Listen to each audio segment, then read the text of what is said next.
Hello everyone, कैसे हैं आप सभी साथियों। मैं आपको परसेंटेज का पार्ट 5 प्रस्तुत करने वाला हूं। साथियों, मैं आपको परसेंटेज के 4 पार्ट दे चुका हूं। आज हम पार्ट 5 को देखने वाले हैं।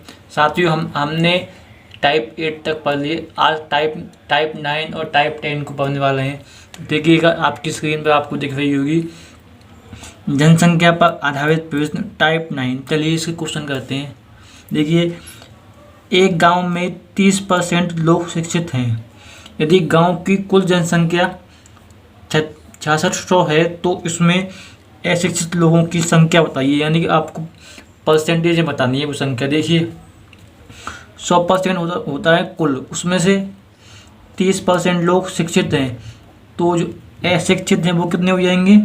70%। ओके साथियों, यानी आपको इसका 70% निकालना। कैसे निकालेंगे?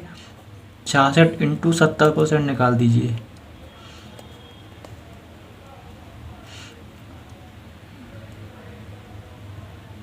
देखिए, 42 4 बचता है हासिल का 42।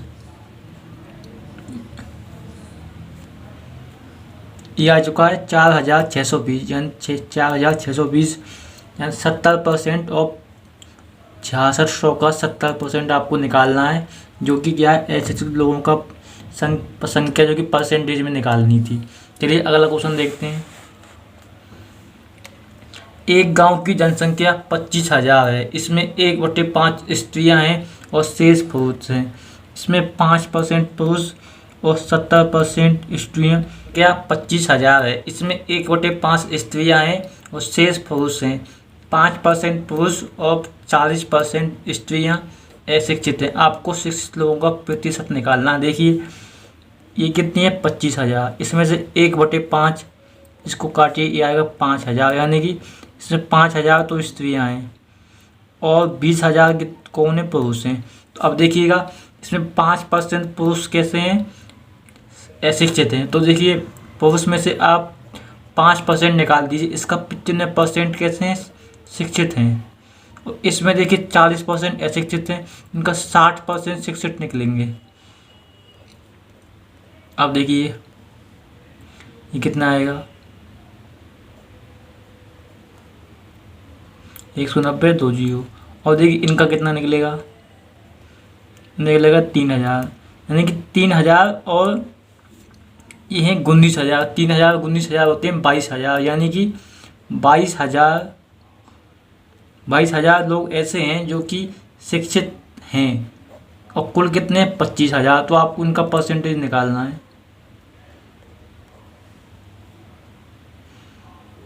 देखिए, 5 से काटेगा 5 बार, कटेगा 4 बार, 88%। ओके साथियों, इसका आंसर आ चुका है 88%। चलिए अगला क्वेश्चन देखते हैं। देखिए, पहले जनसंख्या 5% बढ़ी, फिर 5% कम हुई। अब जनसंख्या 47,880 है तो प्रारंभिक जनसंख्या कितनी है? देखिएगा, इसमें क्या करते हैं, ये जो अब जनसंख्या है ना, ये इसको रिवर्स करते हैं। यानी कि हमें पहले की निकालनी, 2 साल पहले की। तो कैसे करना होगा? यहाँ पर 100 लिखना है। अब देखिए, ये क्या 5% कम है ना, यानी कि ये 5% कम की गई होगी। इसको हमें, यानी कि ये 95% होगी, उसका 100% निकालना है। और यहाँ पर 5% बढ़ाई गई होगी, यानी कि 105 हो जाएगा। अब देखिए, 5 से काटिए 19 बार कटेगा, इसको 5 से काटिएगा 9 बार, 5 बार, 7 और 6। अब देखिए फिर से काट के देखिएगा। अब देखिए, अब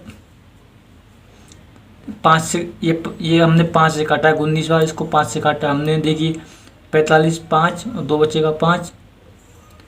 देखिए ये 7 आएगा, ये हो गया 6। अब देखिए 19 से काट लीजिए, 19 पावर 95, 1976, यह सब 504। अब देखिए इसको 5 से काटिए 21 बार, ये कटेगा 20 बार।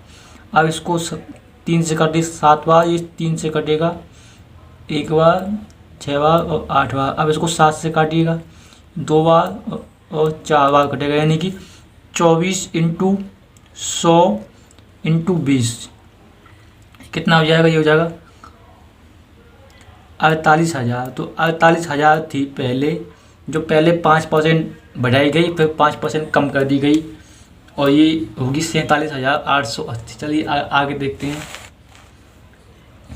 अगर नगर की जनसंख्या में वार्षिक रूप से 2.5% की वृद्धि होती है, किंतु स्थानांतरण के कारण 0.5% की कमी हो जाती है, 2 वर्ष में वृद्धि का प्रतिशतता क्या होगी। यानी आपको तुल्य परसेंटेज निकालना है। देखिए पहले वर्ष क्या होती है, 2.5 बढ़ती है और 0.5 कम हो जाती है, यानी कि कुल में बढ़ती है 2%। सेकेंड टाइम फिर से 2% बढ़ेगी। अब देखिए, अब इसमें आप सक्सेसिव लगा सकते हैं। अब देखिए ये हो जाएगा 4, ये 4.04%। इतना इंक्रीमेंट होगा 2 सालों में, तो 2 सालों में इतने परसेंटेज बढ़ जाएगी जनसंख्या। ओके साथियों, चलिए हम आगे वाले क्वेश्चन पर चलते हैं। किसी नगर की वर्तमान जनसंख्या 1,80,000 है। यदि इसमें 10% वार्षिक रूप से दर से वृद्धि होती है, तो 2 वर्ष बाद जनसंख्या कैसे निकालेंगे। देखिएगा 1,80,000, इसका पहले 110% निकालिए, सेकेंड टाइम 110% निकालिए, इसको काट दीजिए। 18 इंटू 11 क्या होता है, अब देखिएगा 3, यह आ चुका है 2,17,800। ओके साथियों, यानी कि ये देखिए 10% पर फिर 10% बढ़ता है, यानी कुल मिला के 21% इंक्रीमेंट हुआ है इसमें। चलिए आगे देखते हैं। देखिए 64,000 जनसंख्या प्रतिवर्ष 2.1/2% की दर से बढ़ती है, 3 वर्ष बाद क्या होगी। देखिए इसका मतलब होता है 1/40 यानी 1/40। अब देखिए 40 में आपको 1 बढ़ाना है, 41, और 2 बार नहीं, इसने 3 बार पूछा, 3 बार कीजिएगा। अब देखिए अब को काट लीजिए, अब 4 से 16 बार कटेगा, ये 25 बार कटेगा। अब इसको 2 से काट लीजिए, 8 बार, ये 5 बार, नीचे आएगा 125, ऊपर आने वाला है।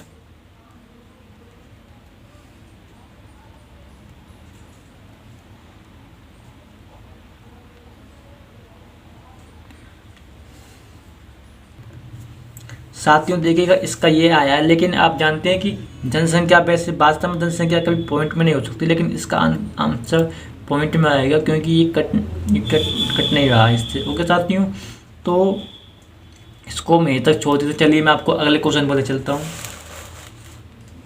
देखिए प्रतिवर्ष 5% से बढ़ने वाली जनसंख्या 2 वर्ष बाद 4,410 हो जाएगी। वर्तमान जनसंख्या कितनी है। देखिएगा ये हो जाएगी 2 साल बाद। कितना बढ़ के, 5% बढ़ के, यानी कि 105, यानी ये 105% है, 105% है, उसका 100% निकालना, और ये 2 बार हुआ है। तो देखिए साथियों ऐसी कंडीशन में ऐसे करते हैं कि जितना परसेंट बढ़ाया है कम हुआ है उसको नीचे लिखते हैं, और 100% लिखते हैं ऊपर। अब देखिए अब आप इसको काट लीजिए, 21 बार, ये 21 बार, हमने काटा है 5 से, ये 20 बार, ये 20 बार। अब देखिए 21 से काटेगा आप इसको, ये 21 बार, इससे काटेगा, ये काटेगा 10 बार, और ये आ चुका है 20 इंटू 10 यानी कि 4,000। चलिए साथियों अब चलते हैं आगे। देखिए 15,000 जनसंख्या वाले किसी गांव में पुरुषों तथा स्त्रियों में क्रमशः 8% और 10% की वृद्धि होती है। जनसंख्या 16,300 हो जाती है। स्त्रियों की संख्या कितनी है। देखिए साथियों, वे 15,000 में सब में स्त्रियों में हुई है 8%, देखिए पुरुषों में हुई है 8%, स्त्री में हुई है 10%। लेकिन यदि हम सब में 8% इंक्रीमेंट करते हैं, देखिए इसमें आप सबसे पहले 108% इंक्रीमेंट कीजिए सब में। अब देख कितना आएगा, 150 इंटू 108,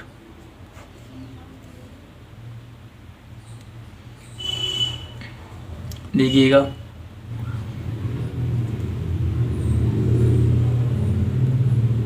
तो एक बचेगा, ये आ गया 16,200, लेकिन ये 16,200 और ये क्या 16,300, यानी कि ये 100 अधिक है। जानते हो 100 अधिक क्यों आया? 100 अधिक इसलिए आया है क्योंकि इसमें क्या है कि इसमें क्या है, स्त्रियों का 2% और जो जो जो आ चुका है। तो इसमें पूछा है स्त्रियों की संख्या, तो ये क्या है, स्त्रियों का 2% है 100, 1% कितना हो जाएगा 50, तो 100% कितना हो जाएगा 500, नहीं 5,000। ओके साथियों, यानी इसमें 5,000 तो स्त्रियां हैं और इसमें 10,000 पुरुष हैं।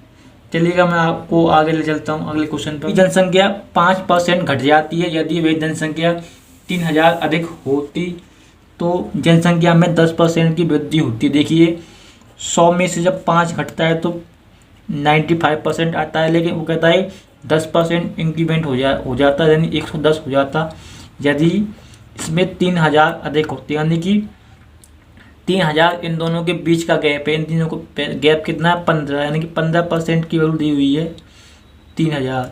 आपको निकालनी है 100% की वैल्यू, ये आपकी आ चुकी है 20,000। चलिए अगला क्वेश्चन देखते हैं।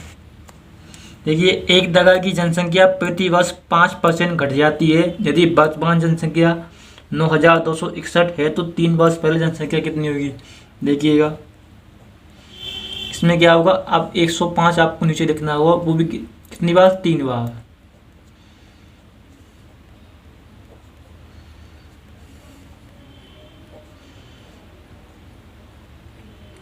आप इसको 5 से काटिएगा, इसको भी, ये 100 है।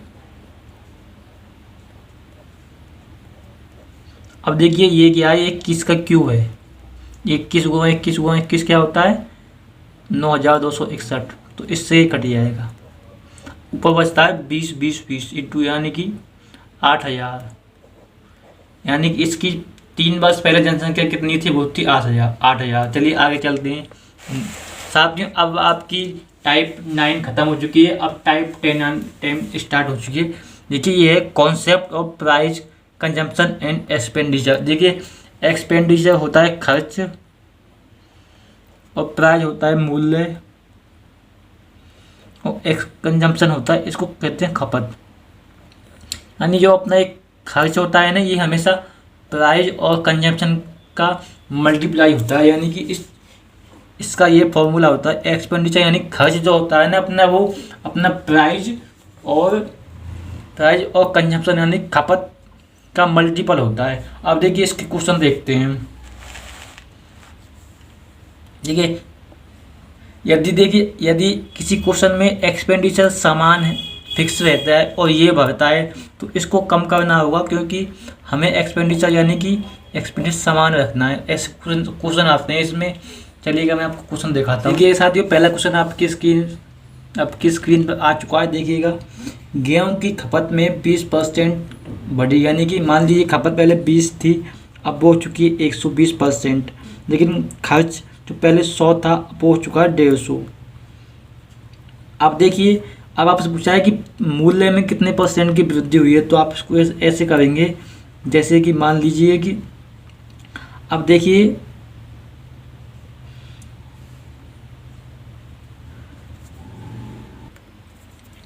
साथियों इसमें यह है कि देखिए अपनी खपत है ना वो 100% हो चुकी है 120, और देखिए अपना जो अमाउंट है वो 100 से हो चुका है 150, यानी कि 150 रुपये में आपको क्या मिलता है 120% मिलता है। तो आपका पूछना है कि 100% की कीमत कितनी है, तो निकालिए 4 बार कटेगा, ये 5 बार, ये आ चुका है 5 × 25 यानी कि 125%। 125 यानी कि 125 पहले कितना था 100, अब ये तो हो चुका है 125, यानी कि 25% का इंक्रीमेंट हुआ है किसमें, मूल्य में। चलिएगा अगला क्वेश्चन देखते हैं साथियों। अगला क्वेश्चन आपकी स्क्रीन पर आ चुका है। देखिए दूध की कीमत 25% बढ़ जाती है और वैशाली ने दूध की खपत को 25% तक कम कर दिया, तो उसके खर्च पर क्या प्रभाव पड़ेगा। इसका अर्थ ये है कि मान लीजिए दूध की कीमत 100 थी, वो हो चुकी है 125, और जो खपत पहले 100% थी अब हो चुकी है 75%। ओके साथियों, अब देखिए 125 है ना, यानी कि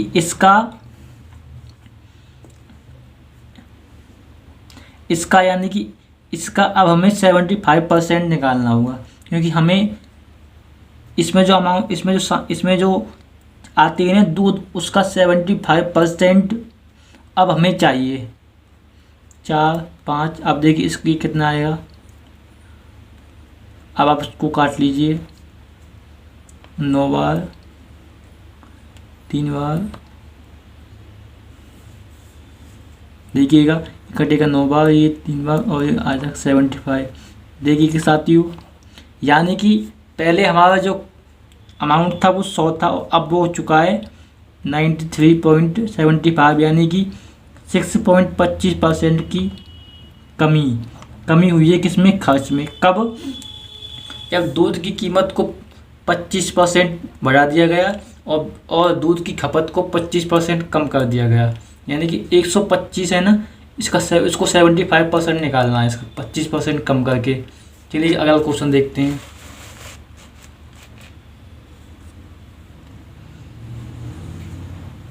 देखिए, यदि चावल की कीमत 20% कम हो जाती है तो कोई व्यक्ति 2 केजी अधिक चावल 360 रुपये में खरीद सकता है। चावल का मूल्य और वर्तमान मूल्य ज्ञात कीजिए। देखिए साथियों, जब कीमत 100 से 80 होगी, यानी कि 20% कम होती है, तो आदमी 2 केजी अधिक खरीद पाता है, क्योंकि इसके पास 20 रुपये बचते हैं, यानी कि 20 रुपये में 2 किलो खरीद पाता है। तो एक किलो कितने में खरीदेगा? 1 किलो खरीद सकता है 10 रुपये में। अब पूछता है कि चावल का मूल्य और वर्तमान मूल्य। देखिए वर्तमान मूल्य कैसे निकलेगा? वर्तमान मूल्य निकल चुका है। देखिए ये 10 है ना, एक्चुअल में 10 नहीं है, क्योंकि देखिए यहाँ पे दिया हुआ है। अब देखिए इसके हिसाब से निकालते हैं, तो यानी कि ये 10, ये क्या है, 1 केजी है, 1 केजी 10% अमाउंट के इक्वल है। तो देखिएगा यहाँ पर क्या है, 360, ये क्या है, 100% है ना। तो इसका 10%, इसका 10% निकालेंगे तो आपको 1 केजी की वैल्यू निकल जाएगी, यानी कि 1 केजी 36 रुपये में प्राप्त होता है हमें। और इसका मूल्य कैसे निकालेंगे, यानी कि 20% कम है ना, तो इसको ये क्या है, 20% कम है, यानी कि 80% है, उसका 100% निकालना है आपको। देखिएगा इसको काटना है 9, यानी कि ये हो जाएगा 45। ओके साथियों, ये 36 और ये 45 कैसे निकला? देखिए चावल पहले क्या किया, 20% कम कर देते हैं, और जो ओके साथियों, यानी कि अब देखिए ये 100% से हमने कर दिया 80%, और हमें बचा 20%, और 20% में 2 किलो 2 केजी चावल आते हैं, तो 1 केजी चावल कितने में आएंगे, 10% में। अब देखिए 360 100% का मान है, तो 10% का मान कितना हो गया, 36, यानी कि 1 केजी अब आता है 10 कितने में, 36 में। और पहले उसका मूल्य क्या था, उसमें 36, यानी 20% कम किया हुआ है इसमें, तो इसलिए इसको ये करना होगा। और 9 पंजे 45। चलिए आगे देखते हैं।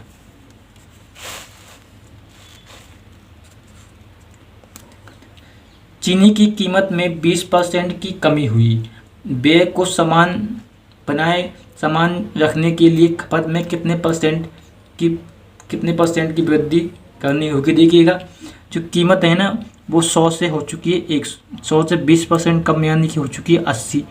अब आपको क्या करना है, अपनी व्यय को समान रखने के लिए व्यय में आपको, यानी खपत में आपको वृद्धि करनी है। कैसे करेंगे? 80 है ना, 80 से आपको 100 पे जाना है, यानी इनका गैप कितना है, 20। बेस वैल्यू क्या होगी, 80 होगी। इसको काटिए, 4 बार कटेगा, यहाँ चुका 25। चलिए आगे देखते हैं, यानी 25% की वृद्धि होगी। चलिए आगे देखते हैं। देखिए चीनी की कीमत में 30% की वृद्धि होती है। व्यय को समान रखने के लिए खपत में कितने % की वृद्धि करनी होगी? यानी कि देखिए सातवीं अगर कीमत में वृद्धि हुई है ना, तो ये पूछे कितने प्रतिशत कमी करनी होगी, यहाँ पे कमी होगा। देखिएगा ये हो चुका है 100 से 130, लेकिन हमें अपना खर्चा कीमत 100 से 130 हो चुकी है, लेकिन हमें अपना जो व्यय है वो 100 ही रखना है। तो आप देखिए कितना कम हो रहा है यहाँ से, ये कम होता है 30। बेस वैल्यू क्या है 130 इंटू 100, यानी कि 300/13।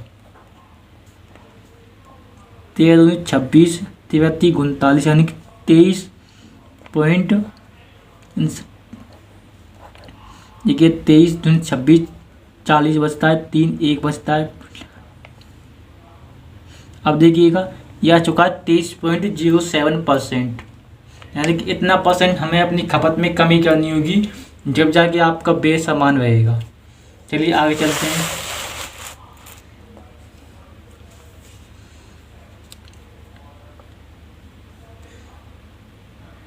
देखिए आगे है चावल की कीमत 30% घट गई, व्यय को 10% कम कर दिया गया, तो खपत में कितने प्रतिशत की वृद्धि कर दी गई। यानी कि ये कीमत 100 से हो चुकी है 70, और आपका व्यय 100 से हो चुका है कितना 90। तो अब आपसे पूछता है कि खपत में कितने परसेंट की वृद्धि हुई है। देखिए 70 से 90 की वृद्धि हुई है, यानी कि 20 की वृद्धि हुई है किस पर 70 पर, यानी कि 200/7। 7 दूनी 14, 7 8 56, यह आ चुका है 28.5% की वृद्धि हुई है खपत में, जब 30% की घट जाती है चावल की कीमत और व्यय को 10% कम कर दिया जाता है। चलिए आगे चलते। देखिए कीमत में 30% की वृद्धि की वजह से एक परिवार 40 केजी कम खपत करता है, जबकि खर्च 10% ही बढ़े। यानी कि कीमत 100 से हो चुकी है 130, आपका खर्च 100 से हो चुका है 110, और 40% की कमी हो चुकी है। यानी कि यहाँ से कितना गैप है 20, ये 20% की वैल्यू कितनी दी हुई है 40 केजी। आपसे पूछा क्या है वास्तविक खपत कितनी है, यानी कि देखिए वास्तविक खपत कितनी है 130, यानी कि 20% की वैल्यू 40 केजी, एक की कितनी हो जाएगी 40/20, और कुल कितनी है 130। इससे काटेंगे 2 बार, ये आ चुका है 260। ओके साथियों, चलिए अगला क्वेश्चन देखते हैं। देखिए चीनी की कीमत में 30% की कमी की वजह से एक परिवार 32 केजी चाय अधिक खरीदता है, ताकि खर्च केवल 16% ही कम हो। ताज़ा खपत क्या है। देखिए कीमत 100 से हो चुकी है 70, और खपत और खर्च हो चुका है 100 से 16 कम, यानी कि 84। अब देखिए यहाँ से कितना गैप निकला, ये निकला 14, यानी कि 14% वो अधिक खरीद पाता है। 14% की वैल्यू कितनी दी हुई है 32 केजी। आपसे पूछा ताज़ा खपत, यानी कि अब कितनी खपत है उसकी। अब उसकी खपत कितनी है, अब उसकी खपत है 84, क्योंकि ये बढ़ चुकी है। देखिए एक की वैल्यू कैसे निकालेंगे, आपको निकालेंगे 84, 14 से काटिएगा, ये आ चुकी है 192। ओके साथियों आपका थैंक यू इस वीडियो को देखने के लिए। प्लीज़ लाइक कीजिएगा, शेयर कीजिएगा, सब्सक्राइब कीजिएगा। आगे के टाइप में आपको नेक्स्ट वीडियो में कराने वाला हूँ।